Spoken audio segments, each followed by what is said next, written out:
நான் வந்து நம்ம ரோபோ சங்கர் மாமா அவங்க வந்து மறைவுக்கு என்னால் வர முடியல. ஏன்னா அன்னைக்கு வந்து நான் வந்து குற்றாலத்தில் வடம் படப்பிடிப்பில் தான் இருந்தேன். அது கிரவுண்ட் சீனும் பெரிய பொருட்செலவு பண்ணி எடுத்துக்கிட்டு இருந்தாங்க.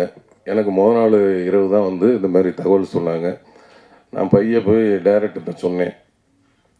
எப்படியும் விட மாட்டாங்கன்னு தெரியும், இருந்தாலும் கேட்டு பார்ப்போம், விட்டாங்கன்னா சந்தோஷம் அப்படின்ட்டு. இந்த மாதிரி ஆகிப்போச்சு.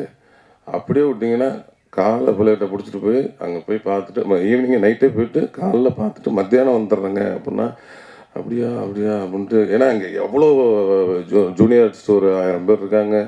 அந்த மாடு செட்டப்பு, மாடுபிடி வீரர்கள், அவ்வளோ மாடு சிவகங்கையிலேருந்து வந்து இறக்கிருக்கிறாங்க. அவ்வளோ ஆர்டிஸ்ட் காம்பினேஷன், இவ்வளோ இது கிட்டத்தட்ட ஒரு 12-13 லட்ச ரூபா 5 லட்ச ரூபா கிட்ட அன்றைக்கி ஒரு நாள் இல்லைன்னா அன்றைக்கி அவ்வளோ காலி. அந்த இருக்கும்போது நமக்கும் ஒரு கேட்கல, இருந்தாலும் கேட்டு பார்க்கலான்ட்டு வேறு ஏதாவது சீன் இருக்கான்னு பார்த்தா வேறு எந்த சீனும் இல்லை.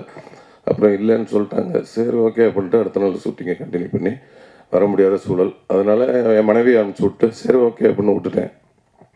அப்புறம் பார்த்தா ரைட்டு ஓகேன்ட்டு அதை பார்த்துக்கிட்டு அன்றைக்கி அவரும் இருந்தார். சரி அனுப்ப முடியலன்னு பார்த்தா அடுத்த நாள் என்ன பண்ணிட்டாரு, ஈவினிங் எல்லாத்தையும் இது பண்ணி கூப்பிட்டு டோட்டல் யூனிட்டை கூப்பிட்டு அவருக்கு வந்து ரோபோ அவர்களுக்கு ஒரு பெரிய ஃப்ளக்ஸ் அடித்து கண்ணீர் அஞ்சலின்னு போட்டு பெரிய ஃப்ளக்ஸ் அடித்து அங்கே வச்சு டோட்டல் யூனிட்டையும் கூப்பிட்டு மௌன அஞ்சலி செலுத்தி அன்றைக்கி வந்து அங்கே அந்த ஊர் கிராமத்தில் இருக்க எல்லாத்துக்கும் 500 புடவை எல்லாருக்கும் அவரோட ஞாபகார்த்தமாக கொடுத்து, அப்புறம் அந்த ஏரியாவில் ஃபுல்லாக 2000 மரக்கன்றுகள் ரோபோ சங்கர் மாமா அவர்களோட ஆத்மா சாந்தி அடைகிறதுக்கு 2000 மரக்கன்றுகள் அந்த ஏரியா ஃபுல்லாக ஒரு வாரத்தில் ஊனிட்டாங்க.